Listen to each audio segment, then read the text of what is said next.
You are listening to Bigfoot Club Podcast, scripted sports entertainment for life.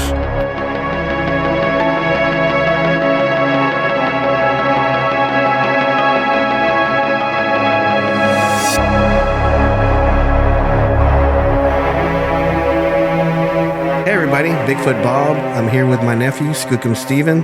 Bigfoot Club, Season 7, Episode 10. What's up, Skookum Steven? What's going on, man? So this is the second week with your name. How are you okay with it? Yeah, it's growing on me. Okay. It's growing on me. I kind of like it. Yeah. I mean, I didn't mind Sasquatch Steven either. So, I mean, because I can be sassy, but you know. But other than that, I mean, yeah. Yeah. So how's everything going? Just we did yard work today.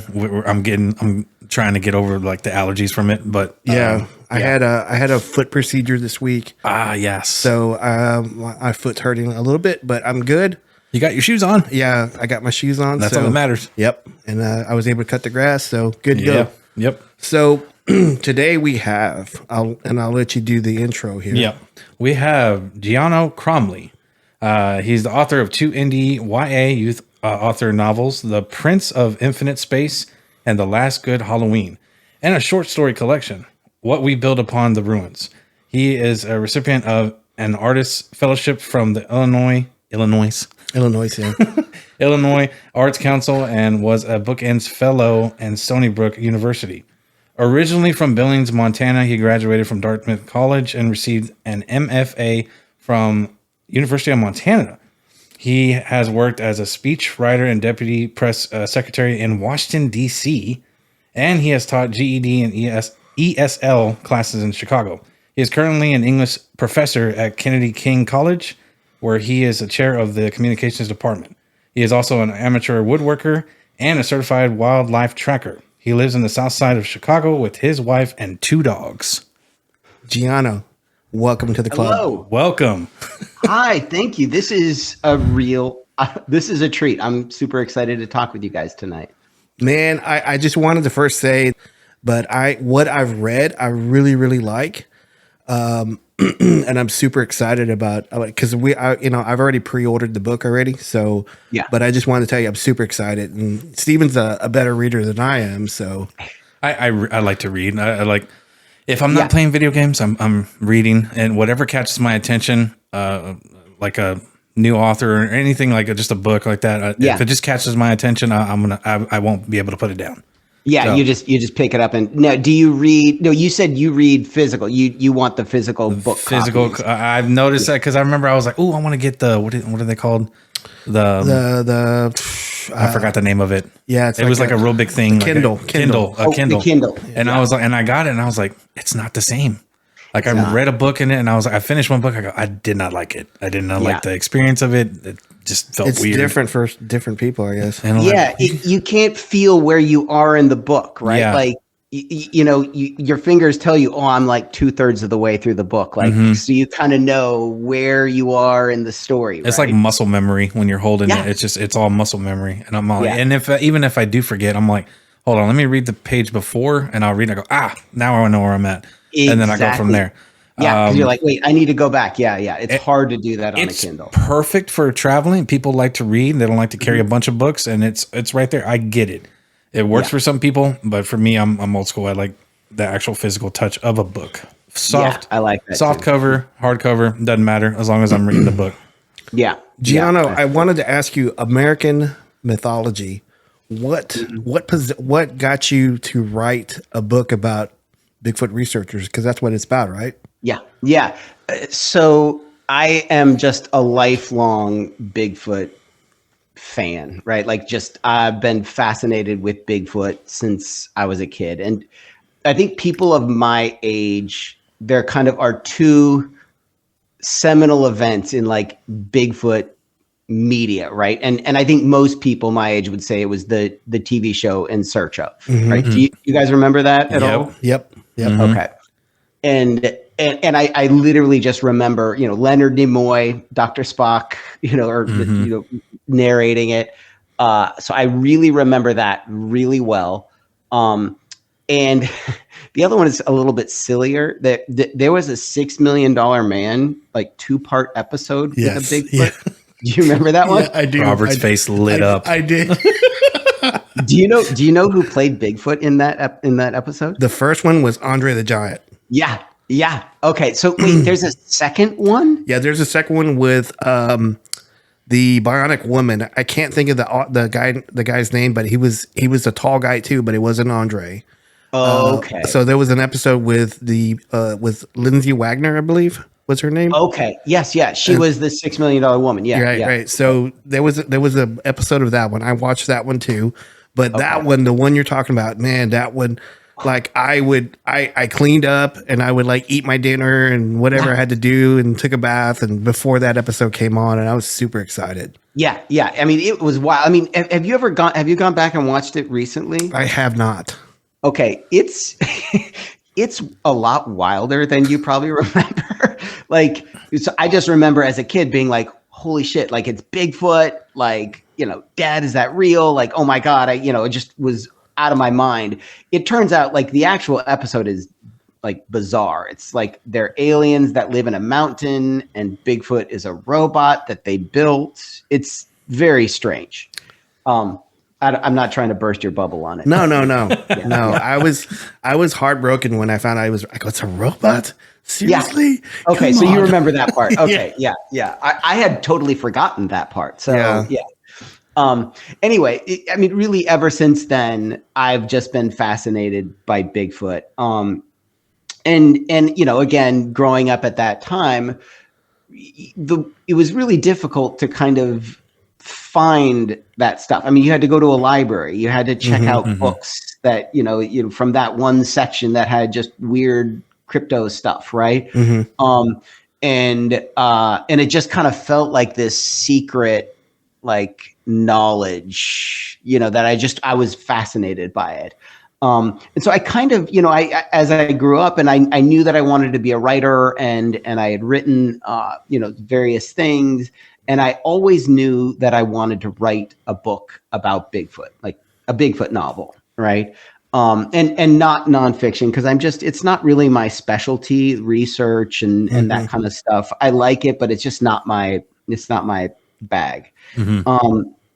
And so I kind of I felt like for years and years and years, I was circling the topic and I never really knew like how to find my way into what I wanted to write. And I think you guys, I think you both know, when you read a Bigfoot story or when you see a Bigfoot movie, they usually kind of fall into one of two genres, either horror or children's stories, right? And nothing against either of those, right? Like I enjoy them. They're great and they're fun and they both have great purpose. So it's either kind of this, terrifying encounter or it's, like Harry and the Hendersons or something. Yeah. Which, yeah. And I just, that wasn't what I wanted to do. So eventually kind of what I realized as I just kind of, as Bigfoot kind of media came back into the forefront, with kind of, the shows on TV and just the availability of things on YouTube and other streaming platforms, I realized I was just really fascinated by Bigfoot researchers, like the people who are going out looking for Bigfoot. And so, I mean, I just like, I love them. Like, I could watch literally any YouTube video or show where people are out there doing that. Cause I find it so interesting and I love it. So that was when I kind of realized maybe that was my entry into this book, right? To figure out two people eventually I settled on two people and I wanted them to be kind of just lifelong friends. And that was the one thing they always had in common. And so, they're Jute and Virgil in the book. And that was starting with their friendship as the core. That's how I kind of got into writing this story. Okay. Because I wanted to ask, is Ramsey Lake a real lake? It is not. Okay. It is not. No. And no. I mean, there may be, I'm sure that somewhere there's a lake called Ramsey Lake, right? Because it sounds such magical what I was reading on it. So yeah. Yeah. So, but it's funny, I have a friend of mine from Manhattan, Montana, and he would always talk about this lake. So, the way Montana is wherever you grow up, like whatever chain of mountains is closest to the city you grew up in is kind of your like childhood mountains, right? So I grew up in Billings, Montana. So the Beartooth Mountain range is kind of the range where I would go like camping and hiking as a kid. But my friend who grew up in Manhattan, Montana, his mountains that he would usually go camping in were the Tobacco Roots. And he would always be talking about, oh, there's this lake. It's called Bell Lake.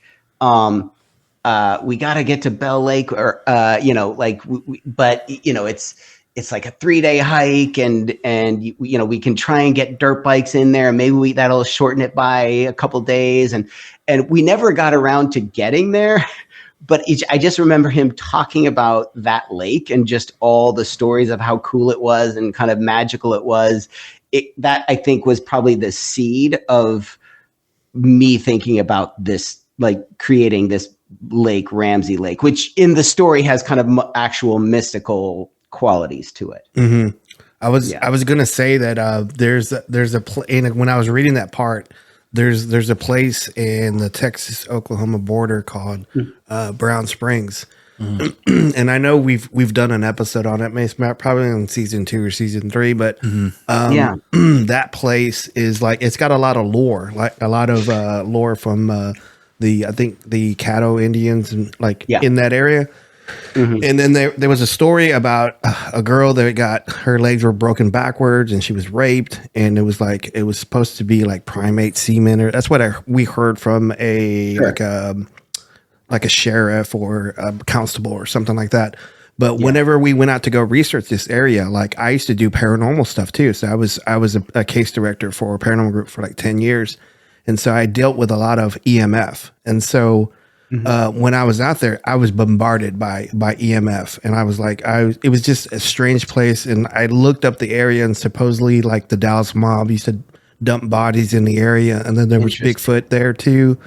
So when I was reading that, I said, man, it just hit home with me. Yeah. How some places are more magical than others, or just feel strange. Like you have a strange vibe.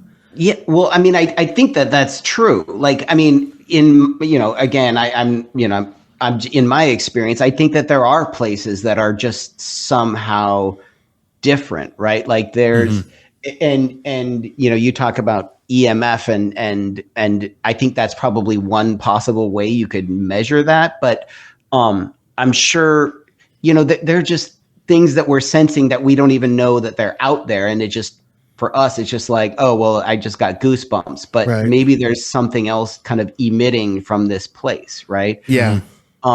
You mentioned that tribe, and that,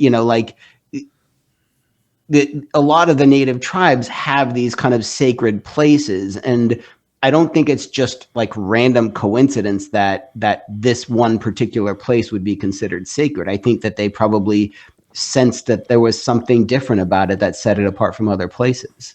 Yeah, because I'm a former Bigfoot researcher, and when I was reading that hit home with me. I go, yes, I love this already, and so I really loved it. So I just wanted to say that too. Thank you. Yeah, no, I appreciate that. That was I was really. Every time I would write about Ramsey Lake for the book, I got really excited. Yeah. And I did, I mean, just to kind of add to what you're talking about, like I read a lot of like books on Native American mythology, and then also just kind of like comparative religion books about like sacred places and things. Just because I wanted the way I wrote about it to kind of feel somehow express the way those things really are, right? That kind of interior feeling you get that like you maybe can't quantify, but it's there, Mm-hmm. Yeah. They're especially the native tribes in Texas and Oklahoma. They're very sacred, and they don't like talking to non-Native Americans, and But I noticed that we've talked to other people like in the Pacific Northwest, right, Stephen? Yeah. And they're more open to talk to non-native, American people. So Interesting. Yeah, it's just like it's different really tribe, different people, and different people. Yeah, they're just more welcoming and opening because I guess they want to spread that not rumors but knowledge of what the passed knowledge. down. I think that's the right word, Stephen. I just wanted to say also, by saying that, I'm not talking bad about any of the Native American tribes here. Yeah. I just want to make that clear, but they're more closed, and that's okay. Yep. Yeah. So exactly. That's just a choice. Yeah. No, that makes a lot of sense to me. You're either born into it or you're married into it. That's pretty much it. Yeah.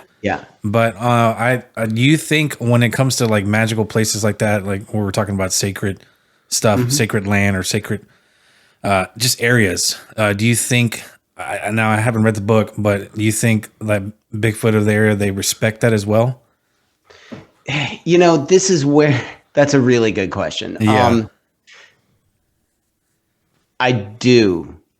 Yes, is my very short answer, right? Like, okay. And that being said, like, I don't know what Bigfoot is. I think probably for most of my life, when I thought about it, I would say, I would be what you'd consider to be an aper, right? And I think honestly, as I wrote this book, I this is going to sound weird. I kind of began to subscribe more slightly to the woo side. That's okay. That's fine. That's okay. Yeah. And I mean, to be clear, like, I do think a lot of what we describe as woo is actually just science that we don't understand. Yep. Okay. There's this science fiction writer, Arthur C. Clarke. He has these 3 laws, which are all pretty interesting, but his 3rd law, which is, I think is probably the best, most well-known, is any sufficiently advanced technology is indistinguishable from magic. I like that. Yeah. Yeah. And you think about it, and 100 years ago, if you had said that, we would be sitting at desks in Texas and Chicago and having a conversation that's being recorded, that's going to be sent out to, the world could subscribe to on their phones, you would be like, well, you must be a sorcerer. Yeah. Right. Yep. And so I think a lot of the things that maybe people experience or see or feel are probably actually have really good scientific explanations. We just don't understand the science. Right. Yeah. And I try to talk a little bit about that in the book too, right? Okay. The ideas of belief and the limits of our knowledge about things. Giano, you've already got me sold just by knowing what woo was and stuff. Yeah. So I love it. I mean, because to be honest with you, because not a lot of people write. I was telling Stephen this off show. I can't remember if we talked about it on the last show, but not a lot of people write nonfiction about Bigfoot stories. I think Lee Murphy is the only person I can think of. Okay. Yeah. That's actually wrote some stuff. He has a character on there named Kodiak, and I have his books, but okay. But he's, I think, the last person that I've probably think of that's actually written stories about researchers, and because I find that fast. It's almost like the Walking Dead. It's not really about zombies. It's about people dealing with zombies, and so you decided to write this book about Bigfoot researchers because that was intriguing to you, and I love that. Yeah. Oh, cool. Good. I'm glad you like. Yeah. It's been a lot of fun writing this book. Yeah. Because it's like 50 or I would say 60% of what Bigfoot is. Yeah. You can't find Bigfoot. Where do you go to? Yeah. Bigfoot researchers. Yeah. They're exactly. They know, or Native Americans. Yeah. Yeah. And I mean, I think there's a certain degree of just kind of I'm fascinated by people who are undaunted by that challenge and by those facts, right? And be like, yeah, fuck it. I'm still going to go out and look because this is something I am just deeply curious about, right? And people who are deeply curious about the world are really the best fucking people in the world, right? Like, if you're not curious about the shit that's out there in the world that we don't understand, then I don't know, you must be pretty boring, right? Yeah. Yep. Yeah. Yeah. Because I know whenever I first got into it, this was in the late 90s, early 2000s. I was a flesh and blood person, and I just wanted to prove it existed. But the more people that I interviewed, and the more people, then I got more questions. And so I got to a point where, you know what, I didn't want to know it existed. I just wanted to help people, because there was a lot of people that had these sightings or these experiences, and they weren't ready for it. So I kind of moved into, I said, you know what, I'm just going to help them. I'm going to counsel them and just help them deal with it. Because like some people who saw this thing, that they're just not ready for it.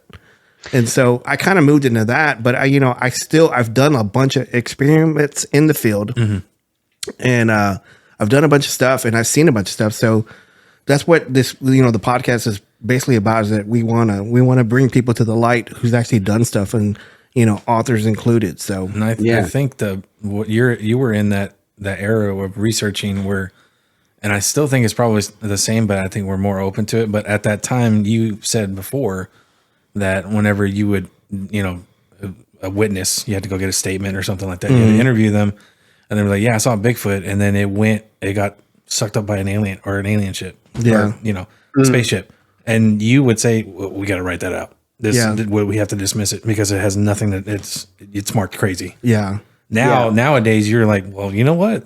Shit, you did. Like, they're convinced they saw it. Yeah. Something like that. Or a Bigfoot walked and just teleported into a tree, that you automatically had to dismiss it because it was not flesh and blood. Now you had to cross it out. Yeah. Yeah.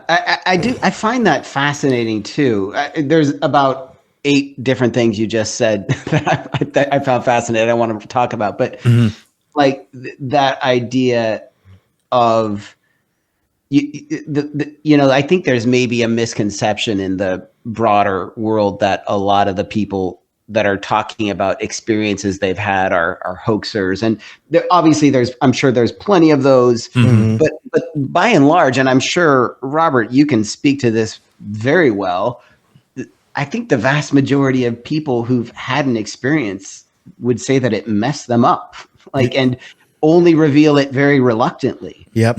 Yeah, that you're totally right on that. Cause I've run into so many people like that. And cause I tell people even now, Giano, that cause I think recently I've been DM'd by a lot of people, and they want to tell me stories. And I said, I want to hear your story. Even if you don't come on the podcast, I still want to hear your story. And I do, I want to hear, and I want to be able to give them like information that it could help them. How come I saw this? Where was it at? Why did I see it at this time of the day or this time of the night?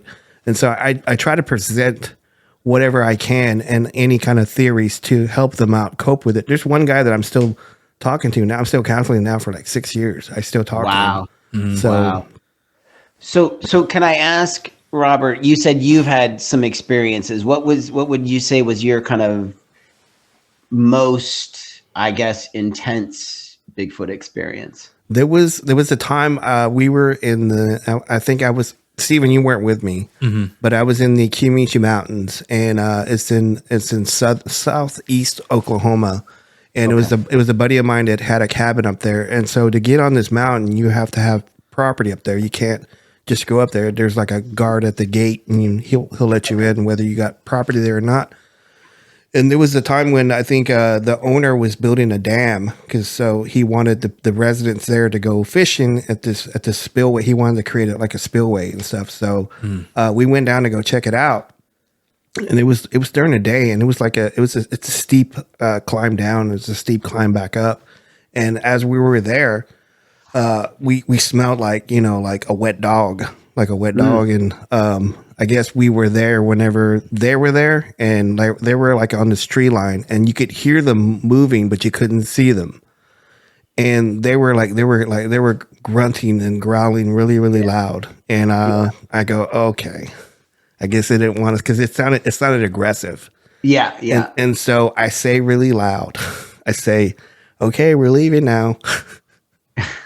And so we couldn't run out of there because that hill that we came down was really steep. So we had I remember that. And that would have been a bad idea anyway. Yeah. And so like as we were coming down to see it, I was looking at all the puddles. I was looking at all the puddles and like the mud spots because they had just rained that morning. Mm-hmm. And as we were going back up, there was now like 18-inch prints going sideways. Really? So you saw actual prints? Yep. And they were circling us as we were going down.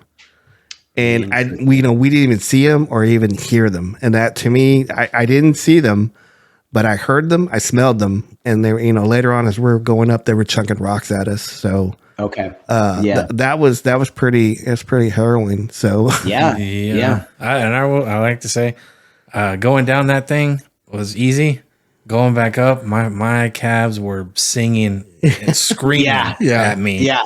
And Robert and his friend were just going up there, and it was like, "Oh, you got this, man." I'm like, yeah, my calves are burning. But you think that when you smelled it, that was your first telltale sign? Like, oh crap, this is because it got really quiet. You didn't hear any more birds. You didn't hear any animals. Got quiet, and then I could smell them. I go, hey, I go over to Ken. Ken Marvel was with me. I go, hey, do you smell that? He goes, yeah, I smell it. I go, it's here. So we were just looking around, trying to, do like a 1,000-yard stare around, try to see. But we couldn't see anything. It was too thick down there, so we couldn't hardly see anything. So I think you were showing me too where y'all found the prints and where y'all stopped when you smelled it, and I was like, and that was crazy. Yeah, it was. That was a crazy moment. Wow, that's amazing. That really is. Giano, did you? I know you said you don't like to do a lot of that's not your thing. But to write this book, did you talk to any Bigfoot researchers, or did you look at any like Bigfoot sighting reports or any shows or anything like that? Yeah, well, I mean, so I haven't. You are the first researcher I've spoken to. Really? Yeah. Well, actually, no. I need to amend that. First of all, I've watched every show. I've read every book. I've listened to every podcast. Mm-hmm. So I'm very familiar with the kind of the jargon, the community, for lack of a better word. Okay. Right. So back in, I want to say early, like 2003. No, maybe. Yeah, 2003, I had just moved to Chicago, and this was when I was kind of still just trying to figure out what I wanted to do with relation to Bigfoot. Mm-hmm. Have you ever heard of the Bigfoot researcher? His name is John Eric, and I want to say it's Beckjord. Yes, I have. Okay. I have.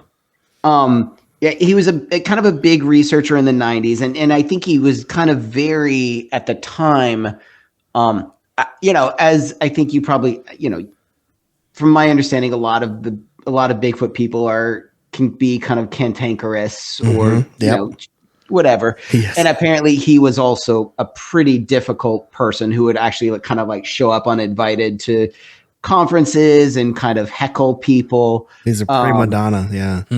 Yeah. And he was actually, I mean, at the time he was one of the early people, kind of proponents of kind of the more kind of deep woo Bigfoot stuff, right? Wormholes and things like that. And I didn't at that time, I still was just kind of like just barely on the fringe of knowing much about what was going on. So, but I just kind of randomly, I stumbled across his website and I reached out to him and ended up having like a 2-hour phone conversation with him. Mm-hmm. And it was pretty strange. He's pretty paranoid.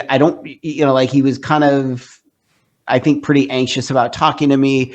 But at that point, he did say like, hey, next weekend, I'm going to go do an expedition. Can you get out here and it was somewhere in, I think, Oregon or maybe Northern California. Mm-hmm. And I mean, like, I was broke. Like, I had just moved to Chicago. I had no money. I'm like, dude, I can't. And he's like, well, if you really wanted to, you could, kind of was trying to pressure me into doing it. And I didn't end up going, and it's kind of one of the bigger regrets of my life. Like, I wish I had really gone. I think that would have been a fascinating experience. He passed away, I think, in 2008 or 2009. Okay. So yeah, it was just, so that was, I guess, the one Bigfoot researcher I had actually spoken to.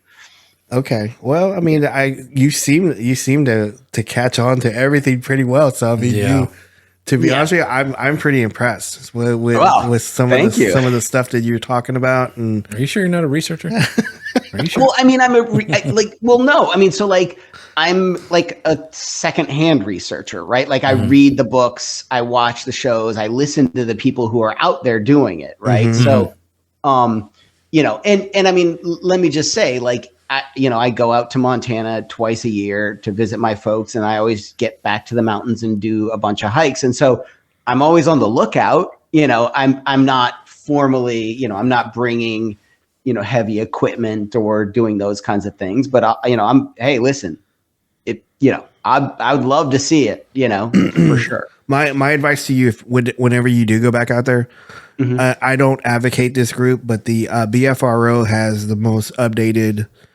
biggest database, and so I would go to them and just look at what's ever current in that area, and then kind of go off that. Or even, like, to be honest with you, like, if there's a sighting like in close to Billings like 10 years ago, there's probably 30 that's not being reported at all. Yep. Yeah. So I always do that. So there's one sighting in one area, there's probably like 50. That's a good point. So that's a good point. That's what I would do. But I kind of tell people that, like, in Texas, there's some good ranges that are open, but a lot of what I find, a lot of the Bigfoots, they move between like areas. They use electrical and gas right-of-ways. So there in like Billings, it's probably so wide open, they don't even need to do that. Yeah. So Billings is kind of just still on the plains. Like, you need to go just a little bit further west of Billings till you get to the mountains, which is, where I would, when I go, that's where I try to get to, is to the mountains. I've looked at the BFRO databases, but I haven't looked around I've just kind of done scouting. I haven't looked too closely at it. Yeah, they have it broken down by like counties and stuff. So, I mean, it's a really, because like whenever we're doing a show and we don't have nothing, we'll go to the we call it the beef row. The beef row. Yeah. The beef row. Yeah. It's so, and we'll talk about a couple current sightings that just came up recently, and we'll just talk about it and kind of give our ideas on it and stuff like that. So that's what we kind of do, just kind of pass the time. So well, I mean, so I have had a Bigfoot encounter. Really? Let's hear it. I mean, I don't want to oversell it. I think it's at best a Class B encounter. Okay. But, it was 2014 in Western Michigan. My wife and I had rented a cabin. I think it was Airbnb, and it was literally called Cabin in the Woods. And it was bordering the Manistee National Forest, which, I mean, and for people who aren't familiar with Michigan, I mean, it is a very like forested place. The Upper Peninsula is, I mean, it's very unpopulated, but even portions of the lower part of the state are very, very just kind of untouched forest, or haven't been touched in a long time. And the Manistee National Forest has kind of got a very dark, kind of dank feeling to it, right? Like it feels like an ancient place. And it was I think it was maybe our last night we were staying at this place. We had been hiking, we had dogs, and we were sitting by the fire just at kind of the end of the night. It was quite late, and the fire was dying down. And, we were in the forest, so you can hear forest sounds. We heard coyotes kind of yipping in the distance, that kind of thing. And out of nowhere, we heard this howl that was just kind of bone chilling. And it was human, and it was not human. Mm-hmm. And that's really the only way I can describe it, in the sense that like it sounded like a person, but it also sounded like a sound no person could actually make. Right. Okay. Yeah. And it lasted for longer than a human could make that sound. That was going to be my first question to you. Yeah. No, it did. I mean, right. And obviously, like, you know, I didn't see anything. So maybe it was some guy with a, you know, tape recorder out in the woods playing something, you know, the Ohio Howl or something like that. It could have been. Right after that one ended, another one sounded from the other side of us. Telltale, yeah. Mm-hmm. Yeah. Okay. And then immediately after the second one ended, there was a sound of a coyote screeching in acute distress, right? Like you know the sound of an animal that is just like being killed, right? It was that. And all of that would, if that were just what happened, because that was basically what we experienced, you could say, okay, well, maybe it was some guys out there Bigfooting or whatever. But one of our dogs was Great Pyrenees, which is it's a livestock guarding dog, and they are highly attuned. They have like a highly tuned aggression threshold. Right? Because their whole thing is they sleep with the flock of sheep at night, and they only kind of, you know, come to, you know, awake when there's danger nearby. He went ballistic. Like, and I had never seen him go. He was just barking and lunging and snapping at the tree line in a way like I had never seen him do before. And so, I mean, that it was just such a strange series of events, and it was truly terrifying. We went inside after that. Like we were like, we're done. Like and it was just like stare at the windows and doors and hope nothing came up to the cabin. 'Cause that's what it really felt like. So the first two questions I was going to ask was how long it was. And my second question, which you already answered, how did the dogs react? So okay. So yeah. my third question here would be, how did you feel? Because I'm a big proponent of infrasound. Okay, so what I can tell you is, yeah, and I'm fascinated by the concept of infrasound, right? And that to me perfectly falls into the idea of like an advanced technology that seems like magic, but we just don't understand it, right? And I mean, you know, other animals use infrasound, like whales use it to communicate across the entire ocean, right?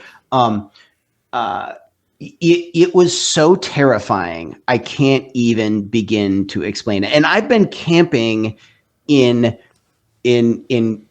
like out in the backcountry when bears come through the camp.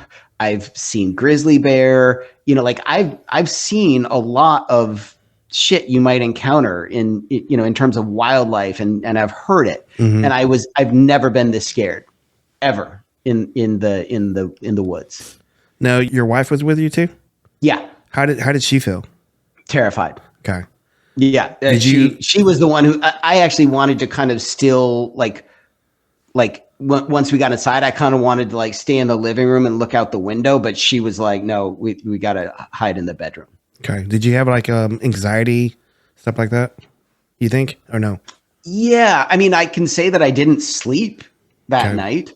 You know, I was definitely like wide awake with that kind of like, I don't know, primal fear, that sense of like, I need to be on guard. Yeah. Steven and I, we talk about this all the time. I think we're the only podcast that actually talks about it, but, cause I was telling you, I was a paranormal investigator for 10 years. And so we used a lot of EMF devices and stuff like that.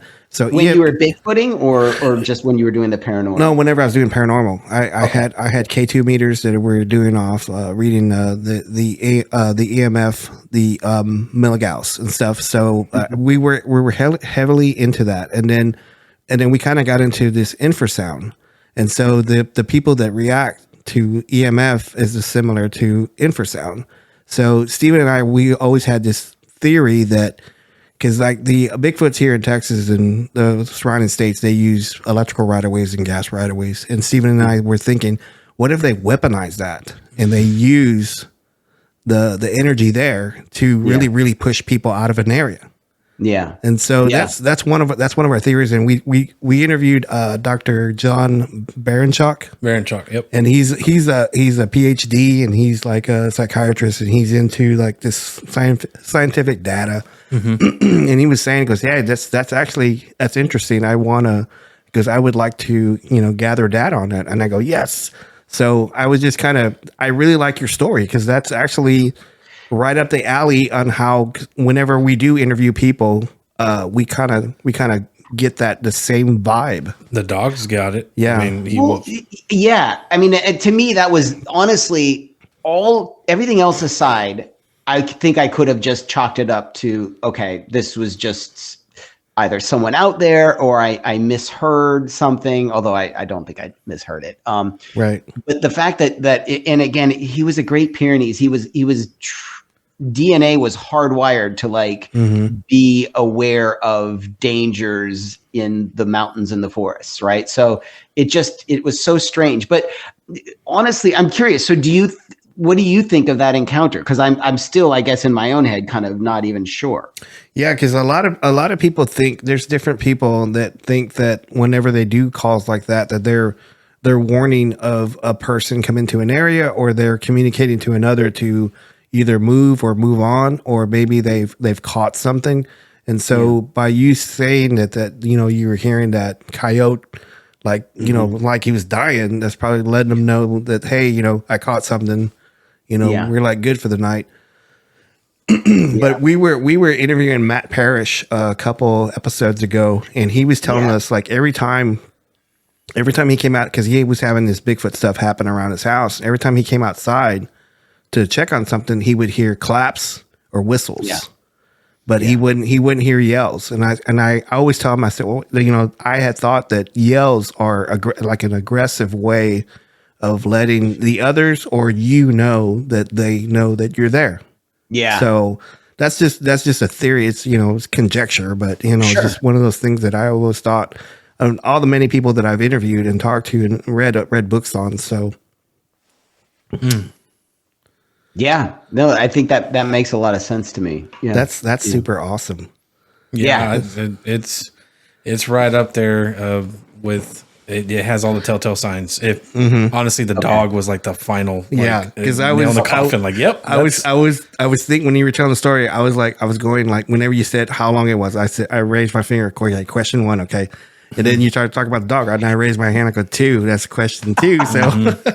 So I don't know. It's just, that's pretty exciting. I know it's probably exciting now, but it probably wasn't exciting then. No, yeah. So, I mean, it was truly terrifying. But also it was pretty shortly thereafter, maybe the next day or a week later, pretty exciting too, to think about, Yeah. So I wanted to ask, when you had this experience, did you inject that into the story, like these feelings or the sense? Yes. Well, okay. So, that story is actually part of. It ends up in the book. I mean, it's one of the characters in the book has that experience when he's out. That's cool. Yeah, he's out camping with his father. It's actually that. It's a little bit later than what you just read. It's that kind of first chapter, which is really kind of just almost like a prequel to the story that takes place in modern times. It's, when he was a kid, and he heard that sound and just, that's what kind of set everything off for him. So I wanted to ask also, I mean, cause I write a little bit. I probably don't write at your level, but I write a little bit, and I love the way how you explain everything. You explain everything, like the road, the bushes. Oh. He's scratching his arm on a mosquito bite.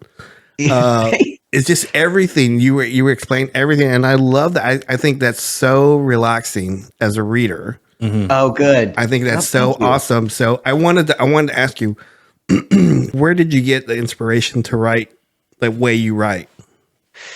Oh gosh. That's a really good question. I mean, I've been writing off and on, well, actually mostly on for most of my adult life. And I think it's just, I really try to a couple things. One is like, I really try to closely observe just what I'm seeing and feeling and the way other people are reacting to certain things. And most specifically, I try to kind of focus on the way they physically react to something, right? Like if someone hears disappointing news, like what does their face do, right? Like, how do they, or if someone's trying to avoid talking about something like an uncomfortable subject, what are they doing with their hands when they do that? So I those kinds of things fascinate me. Like when I watch people, like I guess I like to observe people. And I mean, the other side of it is just, I enjoy telling like a good story. Like I wanted this to be a story that was kind of pulled you through, right? Like that just kind of was like, oh, I really want to know what happens next. So those were kind of my two guiding lights. So I was going to also say that the way you're very detailed. Okay. I kind of noticed because I follow you on Instagram now. Oh yeah. And okay. That's right. I see that you're a carpenter. So details on being a carpenter is very, very important. The measurements and stuff like that. I go, that's why he is the way he is. That's very interesting. I mean, so yes, I have, and this is, the woodworking has only kind of come on in the last maybe 5 or 6 years, maybe. But to me, it's a creative outlet that is completely like pressure free because I don't sell anything that I make. Okay. It's either for my house or I give it away as gifts. The few times people have like said like, oh, can I pay you to make something? And I said, yes. It was like super stressful and super, it just was like not fun. Right. And so when I go down to my wood shop and I just want to like, oh, I want to make a table, like if it's for me or if I'm giving it away, they can't really complain about like, oh, the craftsmanship is really shoddy or whatever. Right. But you're right in the sense that like writing and woodworking, like everything is a step-by-step process. Like you have to kind of envision like where you are now, but also predict, okay, down the road, I'm going to have armrests on this chair. Like, and I'm like, there are some woodworkers who do like highly detailed drawings on computers, like CAD designs and stuff. And I'm more like, let me sketch some shit out in a notebook and then like, just wing it. Right. Yeah. And sometimes I'll make things that aren't that good. But that's kind of, and that's honestly how I am with writing as well. Like I don't have a full story like mapped out ahead of time. Right. I don't. Yeah. Whenever you're writing the stories, I mean, because I know you were mentioning. I think I heard another podcast where you were saying that whenever you're writing like this story, do you have the characters? Do they talk to you? Yes. Yeah. For sure. And sometimes I feel like great. I had an editor once who said to me, one of the problems that you have is that you like your characters too much. Which what he meant was like I would go to too much trouble to, you know, kind of make everything easy for them. And he's like, no, you kind of for a story that, you know, they have to go through some shit. So, you know, so I feel great empathy for my characters, but I also have to do kind of put them through trials, I guess. Yeah. Yeah. It's true. Yeah. So is this going to be another book? You mean like a sequel? Yeah. You know, no one's asked for a sequel. I guess if other people wanted a sequel, like, I mean, if enough people really wanted to, like, you know, like, oh, what happens next? Then I would think about it. Okay. But it's not a plan that I have right now. Okay. I was just wondering if they were talking to you, go, hey, my story's not done yet. Come on. They're researchers. No one has backed a Brinks truck up to my house. Okay. So no, but I mean, like, but to be honest, I have thought about if I wanted to continue the story. I definitely know of what I would want to say or what I would want to have happen. Like that to me in my head, I can envision what could happen next. Right. Okay. Yeah. Steven, you got any questions? No, like, I mean, I'm still like in my head while you were talking all this, I'm listening and all that stuff. I'm still thinking about his encounter. Cause I'm like thinking like, I see like when I see like encounters like that, especially when dogs, when they encounter something paranormal, they can see something. That's why it's always like, I hear like, oh, if you want good security, get a dog. Cause they will tell you what is up in the area, whether it's real or not. And that's the part that people don't want to accept.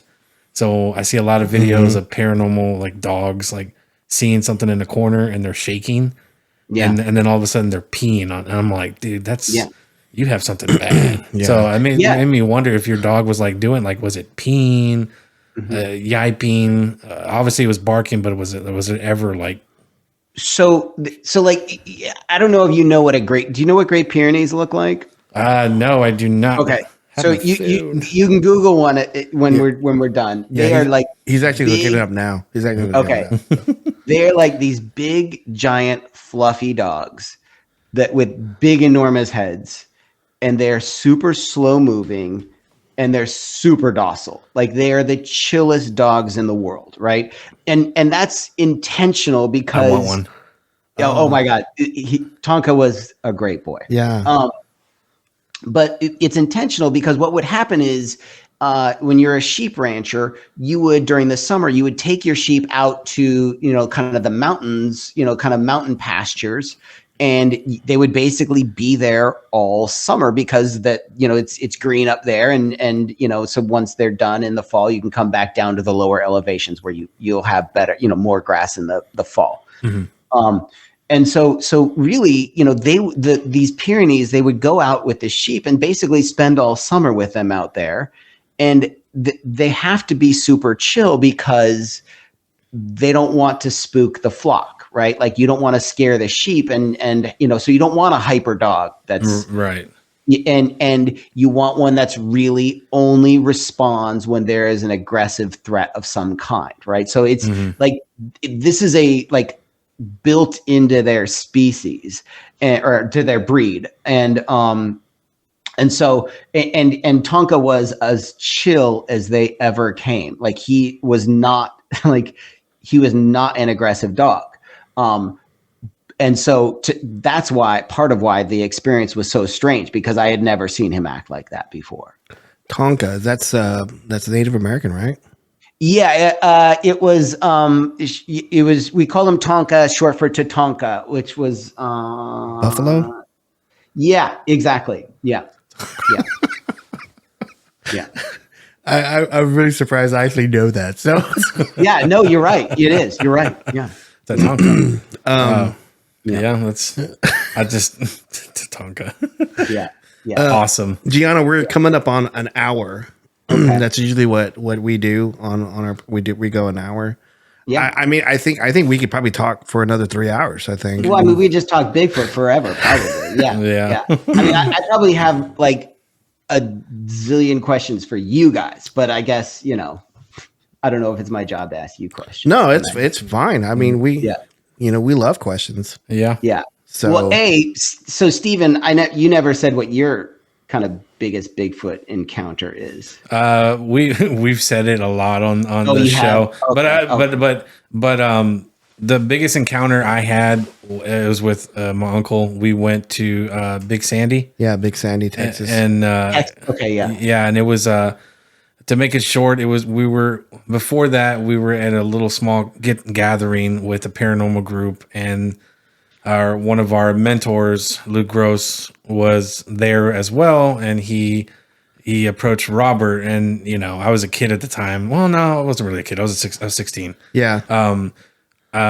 He approached him. He's like, "Hey, this paranormal group is going out to Big Sandy, and it's a cemetery there for slaves and Civil War slaves, and they're gonna do." But he goes, I noticed that there's been some, Bigfoot activity there.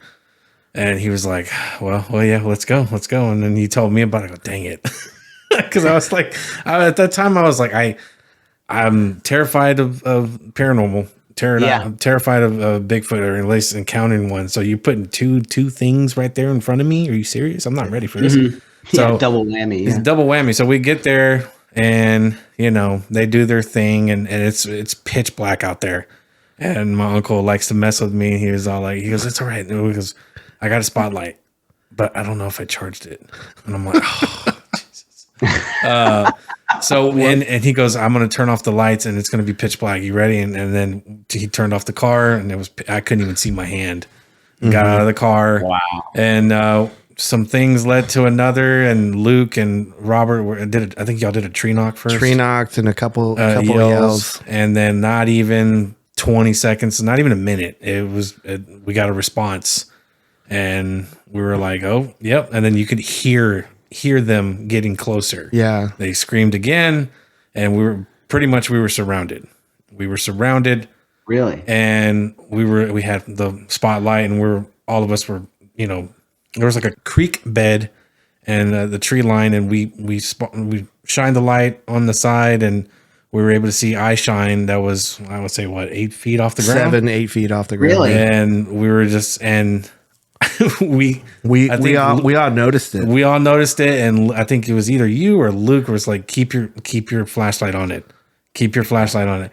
And then across the street was rocks being thrown at us. Yeah. Rocks were being thrown at us. We all freaked out, and we did the biggest mistake. We took the spotlight off that area, shined it back really quick. They were gone. Like they're gone. Yeah. Yeah. And then to that, where those eye shines was at, there is a road about, what I would say, like maybe 100 feet away. Yeah. There was a truck coming down that road that we were on, and it was going like, I don't know, 70 or 80 down that road. Real loud truck, and we were like, man, this is gonna scare it off. And the truck passes us where we're at, and it goes into like the trees are covering, we can't see the truck anymore, and then it just comes to a halt. Screeching halt. And you can see the headlights back up and then take off even faster. And we believe that whatever eye shine that we had, they were crossing the street, and we all ran to that area where the truck, and we couldn't see anything. We're like, dang it! Like, it was weird because like right after that, I think a local sheriff came by and started asking us questions and why we were there and stuff like that. I go, okay, none of your damn business. Interesting. Yeah, because I can tell you, Giano, that I've been in the woods a lot, and like in Texas, and I've been approached by game wardens and park rangers, and they don't want you there. If you're doing Bigfoot stuff, they don't want you there. And really? Yeah. And so I think the first time I did a big mistake, and I told them that I was doing Bigfoot research, and they were like on our hip the whole time, and they didn't leave until we left. What was the thing that you said to one of them that was really freaking smart? And they were like, "Oh, okay." Yeah. And then well, the second time I went out and I got approached by a game warden.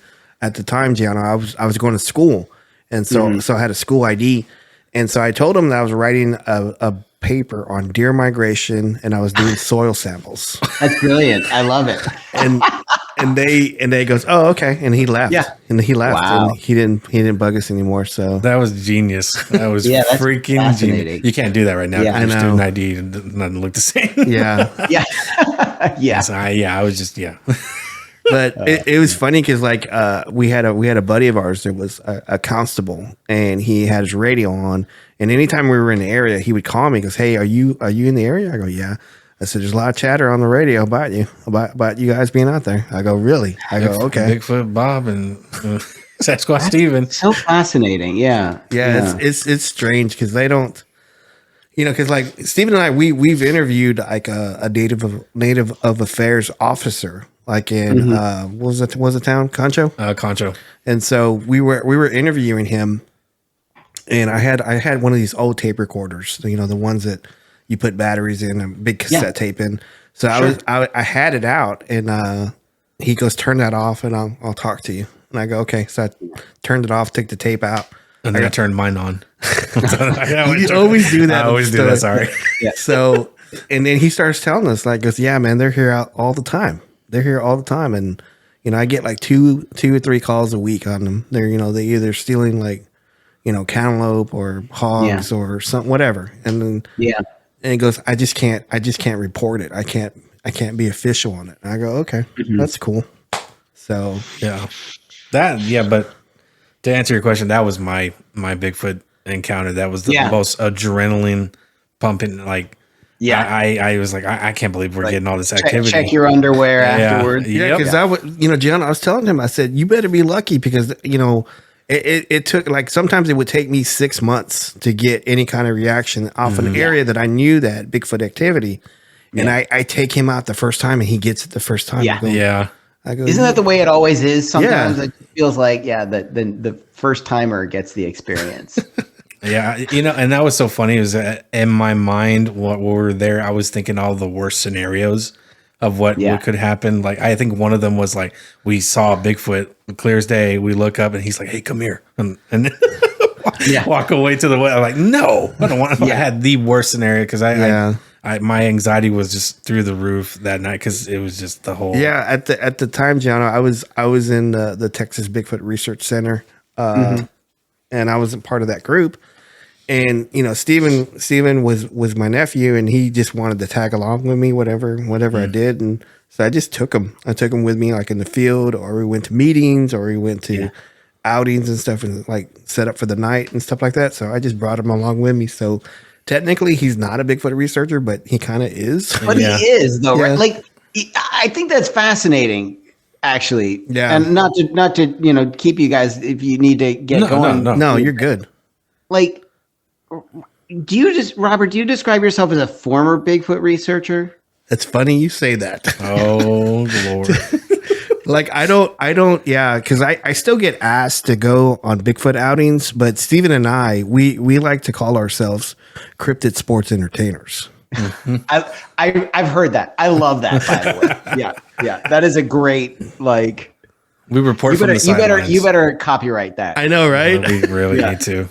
But Luke Gross, which is my mentor, he reached out to me this week, and he was doing something over in East Texas and asked me if I wanted to be a part of it. And I told him, I said, "Luke, I'd love to go, but I am no longer a Bigfoot researcher anymore. I'm a cryptid sports entertainer." And he just he chuckled, and I go, "No, I mean, if I go, I'm going to report what you're doing, and that's it. I'm not a researcher anymore. I don't see myself that way anymore because I think." I think that Steven and I, that's our deal, is that we want to bring people stories, who normally don't do a podcast, and just get them on this show. And then if it helps one person, then it's all worth it. To be honest with you, So no, I mean, I think that has tremendous value, right? Like, I mean, because I'm sure but you hear people tell their stories, and I mean, they feel completely alone, and a lot of times really embarrassed or ashamed, and probably thinking they're crazy. And I think it probably has really helps them to have someone just listen. Yeah, because I do recall whenever I was with the TBRC, there was a lady in Paris that reached out to me. Her husband was like a truck driver. He didn't believe her. She reached out to the local law enforcement. They didn't believe her. She reached out to the park rangers. They didn't believe. She reached out to family members. And so she finally reached out to me, and I talked to her on the phone like for 3 hours. And then I told her, hey, today's Thursday. I can't be there until Saturday, but I'll be there. And so I drove up to her house, me and some colleagues, and we assessed her area, and we gave her some ideas on how to combat this or have it not come back. And so we had some good ideas, and she ran with them. And I think we talked, for like 3 or 4 months afterwards, and then she stopped calling. So but that's where I like to do is just give people information and just try to help them out the best I can, and just tell their story. But I mean, and not to belabor the point here, because I get what you're saying, but like, do you go camping ever? Do you ever go out into the outdoors? We haven't done that in a while. Okay. Last time we did it was Scouts. Yeah. My kids are in With Scouts. the kids. We went camping. But you had your eyes peeled, right? Yeah.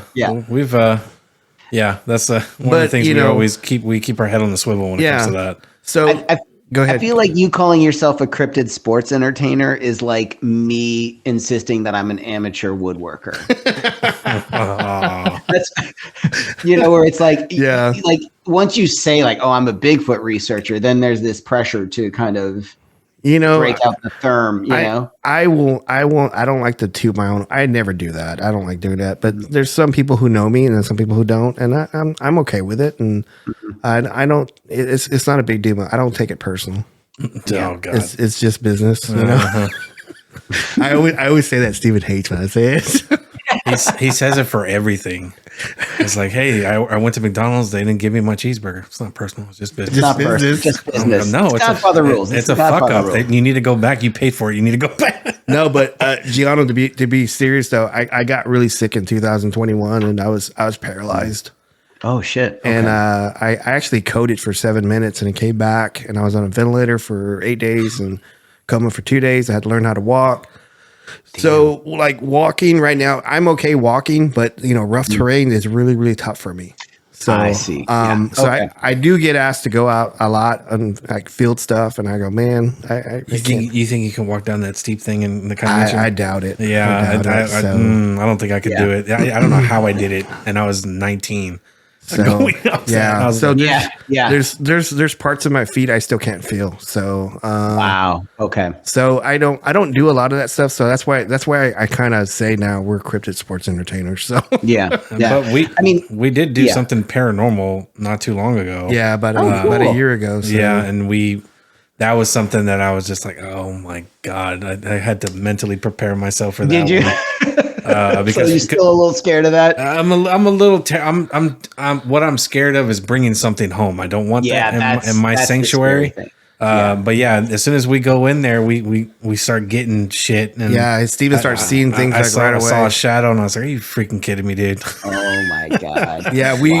we had about a year ago. We went to go interview the Googlehouse Paranormal, and they were meeting. They're from San Antonio, so we met them in Cleburne. They were doing an investigation in Cleburne, so we went to go investigate. We went to go interview them in person.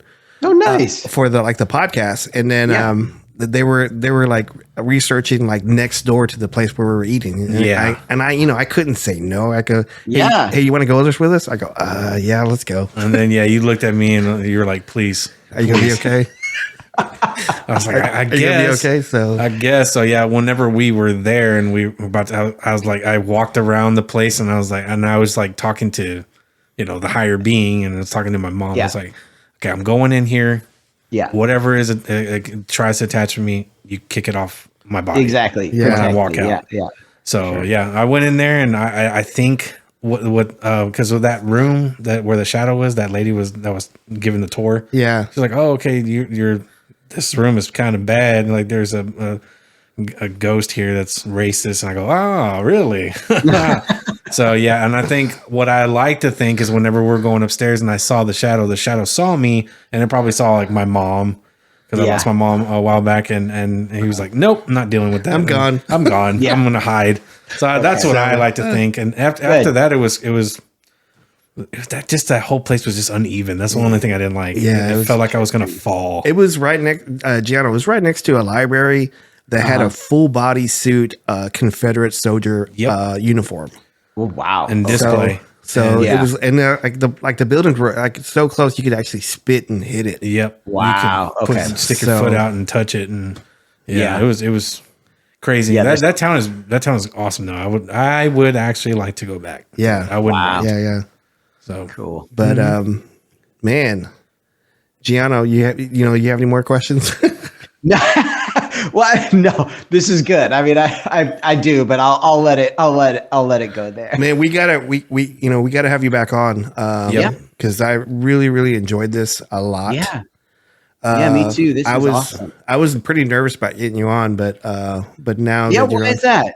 huh? Why is that? I don't know, because you're big time and for starters, Giano, I don't know if anyone has told you this, but when you look at your bio, the picture, you're probably going to give credit to your photographer, whoever did that. When I looked at it, I go, was that Tom Hardy? I looked at it really quick. Wow. Is that? No. That's a huge compliment to say that. I looked at it, I go, Wow. is that Tom Hardy or no? Oh, crap. My cousin is married to a photographer, so that he does very good work. Wow. Okay. Amazing job, Tom Hardy. Amazing. yes. And Tom Hardy is amazing. Yeah. So Yes. Thank you. I will say definitely thank you to that. Yes. Giano, how do our listeners find your work, your books? Yeah. Well, I mean, if they want to follow me on Instagram, my handle is Giano Cromley. It's GianoCromley. The book you can pre-order off any place, whether you want to go to one of the big onlines, Amazon, Barnes and Noble, or you can go to your local bookstore and pre-order it. It's coming out July 15th. So it's a little ways off, but come summer, you're going to probably want a nice, fun read to sink your teeth into on vacation. So I think it'll be a good fit for that. Right I'm looking forward to it. Yeah. Giano, thank you so much for coming on. You guys, this is great. Seriously, Robert, Stephen, thank you so much for having me on. Hey man, if you have any more questions, man, reach out to us. And I definitely will, for sure. And, absolutely. And there's just anything, because I think once we get the book, we're gonna do a review on it and write something up for it. Yeah. So, And All right. hopefully Let me reach out to my publicist and have her send you guys copies. is that Sarah? Sarah. Yeah. Okay. All right. Awesome. Yeah. Awesome. Well, thank you for coming on. You bet. Thank you. You have a good night. Good night, man. Yeah, you too. Take care, guys. All Alrighty. right. Bye-bye. If you are listening to us for the first time, thank you for joining us. If you are a regular listener, double thank you for your continued support. We appreciate every one of you, and your engagement means the world to us. To help us keep providing quality content, please take a moment to subscribe, comment, like, follow, and give us a 5-star review. Your feedback truly helps us improve and grow. If you have any stories you'd like to share or any concerns you'd like to discuss, we would love to hear from you. Please email us at bigfootclub1@gmail.com